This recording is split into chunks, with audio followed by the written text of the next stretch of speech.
хичнээн үед бодож байгаа яг өөрийнхөө одоо юу гэдгийг яг зүрх сэтгэл дотроо тээж явж байгаа нэг одоо бодлоо гэхүү те яг энэ бодлоо таамаглаас хуваалцмаар. Энэ бол юу гэхээр хүн ер нь өдөрт өөртөө яг хичнээн төрний хоол одоо шилбэл сард хичнээн төрний одоо бие мах одоо аюулгүй одоо ийш тийш зарчихын тулд зөвхөн тээврийн хэрэгсэл хичнээн төрний зардал гаргаж байна.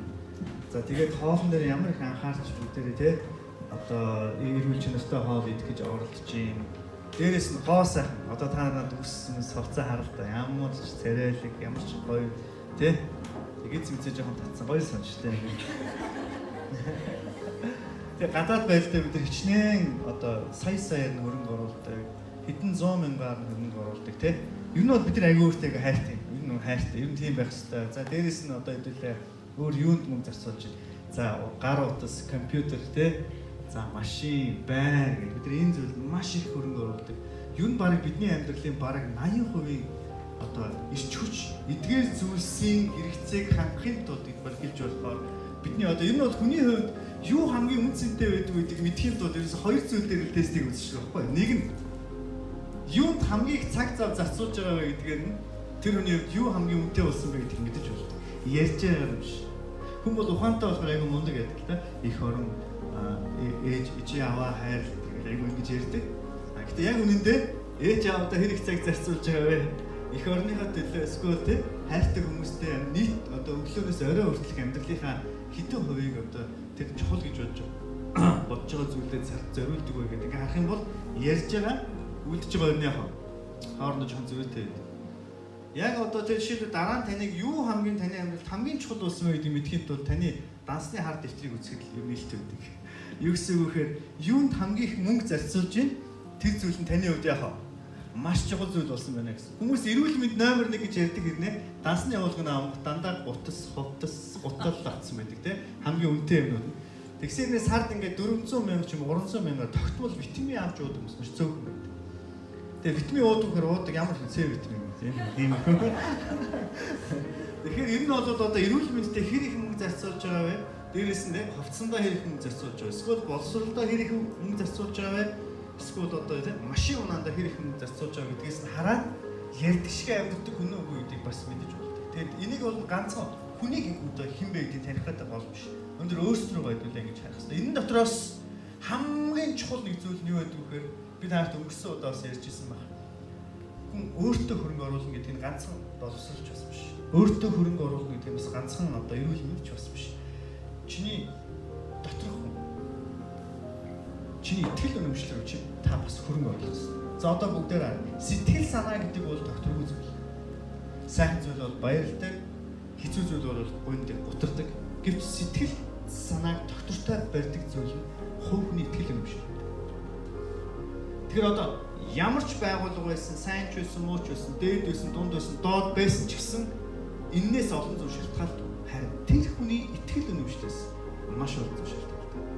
Одоо анх суугаад нөхөр чинь тийм л байсан, одоо тийм л. Эхнэр чинь тийм л байсан, одоо бас тийм л.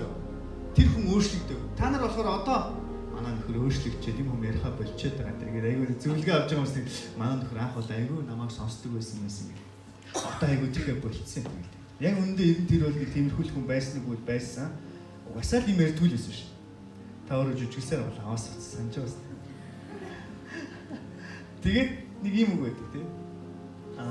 Асуудал гэж байдгүй харин асуудал хэрхэн хандж байгаа нь өөрөө асуудал байдаг. Тэгэхээр магадгүй амьдрал нэг айхтар өөрчлөгдөв. Гэвч яг үүндээ түүнд хандж байгаа бидний хандлага цаг хугацаа өнгөрөх тусам яа. Өөрчлөгддөг. Тэгэхээр нөхөр чинь тийм л хүн байсан магадгүй тэр чигээрээ байж магадгүй. Эсвэл хамт ажиллаж байгаа хүн чинь юу наах ийм л хүн байсан. Тэр үед таваараа шинэ ажилчин байсан учраас агаа анаа гэлөөр явуулсан. Гэвч цаг хугацаа өнгөрөх тусам тэр хүн биш. Миний хандлага өөрчлөгдөв байсан. Та санаж байна. Тийм учраас явж бүх юм хань ижлээс ч биш. Явж бүх юм ганцхан улсын орон одоо юу гэдгийг юм байгаль технологиос ч биш. Явж маш олон зүйл миний түүнд хандах хандлагаас шууд шалтгаалдаг. Тэгээд хэдүүл энэчээс эхлэе. Тэгээд миний асуулт юу вэ гэхээр бид нар бие махбодтой ийм их хөнгө зарцуулдаг. Боловсролтой ийм их хөрөнгө оруулдаг. Гадаад байдал амьдралын хэрэгцээнд ийм их хөрөнгө оруулдаг гэдэг нөгөө хувь хүний итгэл юмшил бий. Одоо бид нар ерөнхий үг нэр томьёогоор бол хандлага гэж тодорхойлж байгаа тэр зүйл. Өөр дангаараа хандлага юу ч илэрхийлэх жишээлбэл харин нөхцөл байдал буюу миний хандлагыг захирах шалтгаан буюу хувь хүний итгэл үнэмшил нь өөрөө эдгээр бүх зүйлүүдийг найруулах гол хүчин зүйл байдаг. Хэцүү нөхцөл байдал дотор ч гэсэн инээцлэх шалтгаан. Эсвэл эрдэнэс дунд ундаж байхдаа сэтгэл хөдлөл хүсэл тачааллаа захирах шалтгаан. Сул дорой төлөвшөөг хүмүүстэй уулзахдаа тэднийг уучлан өнгөрүүлэх шалтгаан. Эсвэл ухаантай мэрэгд хүмүүсийн хажууд ичхүүгээр асуулт асах даруй зүс сэтгэл. Энэ бүх зүйл нь явж боловсролтой хамаатай биш. Энэ бүх зүйл нь явж тэр хувь хүний итгэл үнэмшилтэй холбоотой. Тэгэхээр өнөөдөр та яг энэ итгэл үнэмшилдээ хэр их хөрөнгө оруулдаг өдөрт. За хэдүүлээ шууд хоолтой харьцуулаад үзье. За хэдүүлээ би тижээхэн тулд өглөөс орой хүртэл хэдэн өрний хоол иддэг дундчаа. За бүгдээрээ бодож үзье. За өглөөний цай. За гадар уулаа. За яг нэг дундч өглөөний цай English breakfast уугаад бүгдээрээ 20 минут төлөвлөе гэж үгүй. За тэгвэл өдрийн хоол эдгээр идэж чинь та хэд сургуулийн ойр орчин за гадар хоол идэх.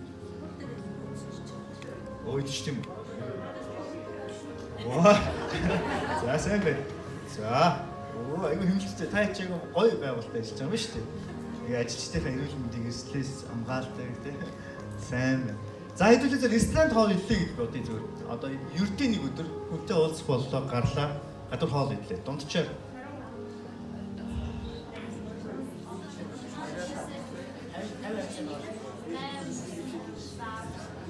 за бид жоохон хэмнээ гэж бодвол 8-9 мянгаар нэг тийм сет аваад идчих болж байгаа юм байна. За нэг дундчаар гоё рамён ч юм идэх юм бол нэг 15-аас 19 мянган төгрөг байж байна. За гоё стейк болоод ирэх юм бол нэг 18-аас дээш тий. Яа тэр мах чи үнэтэй учраас жоохон үнэтэй болж байна. За дундчаар бүгд нэг 20 мянган төгрөгээр 15-аас 20 мянган төгрөг тийм хоол идлээ гэж үү тий. Орой хэдэн өрний хоол идэх вэ? Гэртээ идчихөө. За гэрт нэг аяг хоолны төсөв хэд гарт юм бол та нар бодж үзсэн үү? 5,000 уу? 2,000. Нэг хүнд ноогдож байгаа төсөв тий. Та нэг тооцож үзсэн үү тий? Мах. Та орой ямар хоол идэж байна? Шүл. За хих нь одоо юм нь тэгээд нөгөө айгаа чөлнөөс өөр мэдж чадах байлцсан. За. Окей. За тэгээд энэ өртгөний ойролцоо нэг 2-5 мянган төгрөг юм уу тий? Зүг. Хэдэн грамм хорт юм бол? За 5,000 орооч. За нийт эдэн өрг болсон. За уух юм авсан байж болно. За өөр чи нэг жоохон десерт идсэн байж болно. Зарим идсэн байж болно. Ундаа ус ууж авсан. Ойролцоогоор хэд болох вэ? За нэг 30-аас 50 мянган төгрөг. За нэг 50 мянган төгрөг. За тэгвэл бидний дотор байгаа энэ хүн одоо ямар хүн бэ гэхээр нөгөө нэг зүй юм хийчи, уучлалчи, нэг болгочи, тисчи, уучлахгүй чи гэж бодоод байгаа нэг хүн байгаа. Энийг би итгэл үнэмшлийг нэрлээд байна. Чиний дотор хүн. Энэ хүнд бас яг адилхан яах вэ? Хоол хэрэгтэй байдаг. Бүр энэ хүнийг тижээхгүй бол ажлыг үр дүндээ шилдэг. Энэ хүний итгэл үнэмшлийг хөгжүүлэхгүй бол нөхрөөс сонсч чаддаг. Энэ хүнийг өдөрт доор хаяж 3 хоолж иж нөгөө таны бие махбодтой өрсөлдөх хэмжээний одоо итгэл үнэмшил бий бол. Чи яг бодит өөрийнхөө биеийг хоолдохтой адилхан тэр хүнийг өдөрт хэдэн удаа хоолддог гэвэл хэдэн удаа хоолддог яг мөнгөөр хоолддог хаа гэлтэй. Өдөр бүр би өөртөө зориулж ментор хөлсөлж, лайф коуч хөлсөлж, өдөр болгон семинар худалдаж аваад сонсдог гэж тайлбар тавьж чадах хүмүүсэл гараа өгдөг. Бид хаяа хизээ ийм үйлчлэгээ өөртөө авдаг яг өөрийнхөө тэр итгэл үнэмшлийг сэргээх юм тул өөрийгөө мотивацч болохын тулд хизээ дандаа үнгүй юм өтөр бүс үздэг тийм үстэй. Үнэн үстэй тийм. Хаяа нэг тохиолдлоор нэг жилдээ 1-2 удаа гайгүй юм захирал мөрөглөө суу гэж өтөөс сууж. Эсвэл нэг хаяа нэг сэтгэл хөдлөлөөр нэг ном бодолж авдаг юм тийм. Ер нь бид нэг хэмжлэгийг үзээд байгаа тийм олон нийтэд үнгүй тавьдаг тэдгээр сургалтуудыг сонсоод тэг өдөрт 3 удаа амар чанартай хоол иддэг бие махбодыг хүсэлтэд тэмцэнэ гэж бодож байгаа бол уушлаа.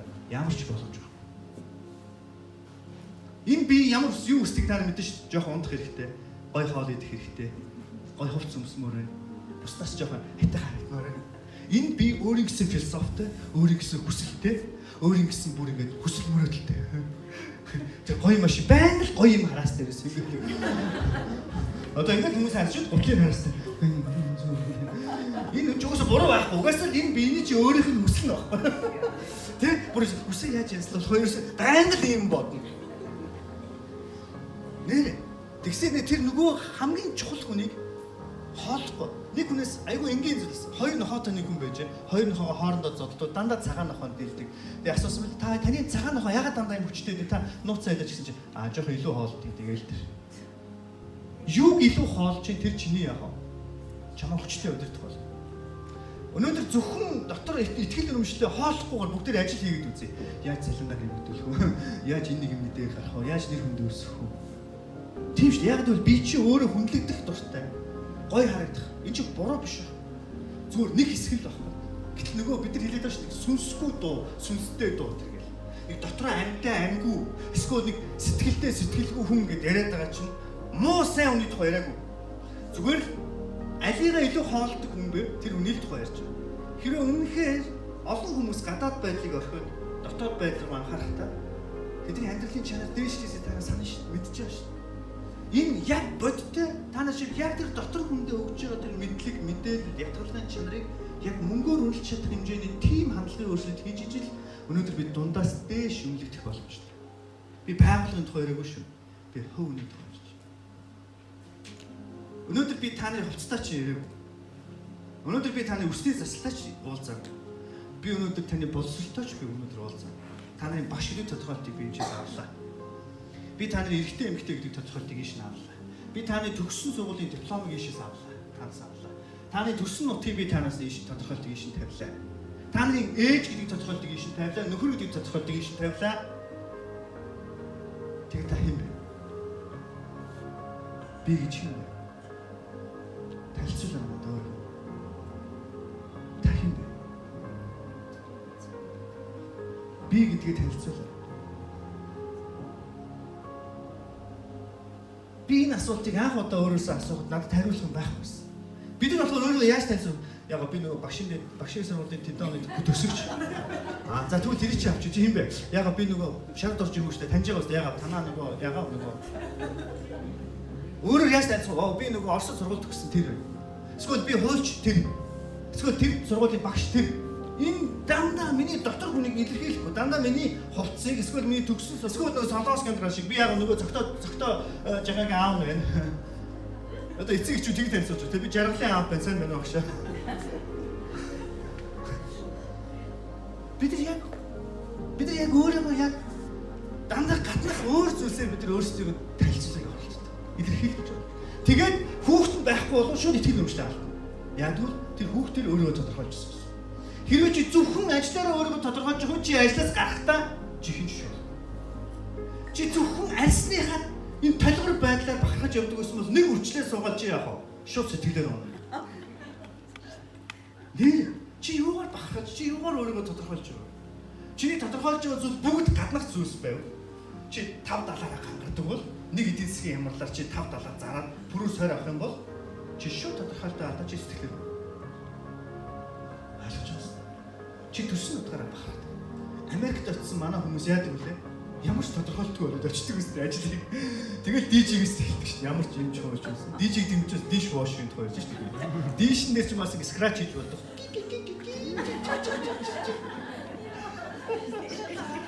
Тэнд хинч ямар слаг багш байсан очоод хинч танихгүй Монгол гэж хаана үдийгээ тэгээд та сэтгэлээр унаад ингээд. Тийм ээ тийм. Байсан хүмүүс мэдэн шүү. Тэгэл очоод дахиад бүх юмыг нойлоос хэлдэг шүү. Өнөөдөр би таныг яг нойлоос эхлүүлэх гэж ирсэн. Битгий өнгөрсөн цаг хугацаатай өөрийгөө харьцуулаач. Өнөөдөр би чамаас нэг юм асууж, та ямар сургууль төгсөж чи надад хамаагүй. Надад таны зүр сэтгэлийг өдөртөг итгэл үнэмшил хэрэгтэй. Чи хэм бэ? Шорго ирэх үед чи хэм бэ? Альбан тушаал дэвших үед чи хэм бэ гэдгийг харуулдаг. Доторх тодорхойлтгүй хүмүүс. Үргэлж өөрийгөө гадаад байдлаар тодорхойлгож байгаа. Энэ хүмүүсийг би муу хүмүүс гэж хэлэхгүй шүү. Зөвхөн балчир том хүмүүс.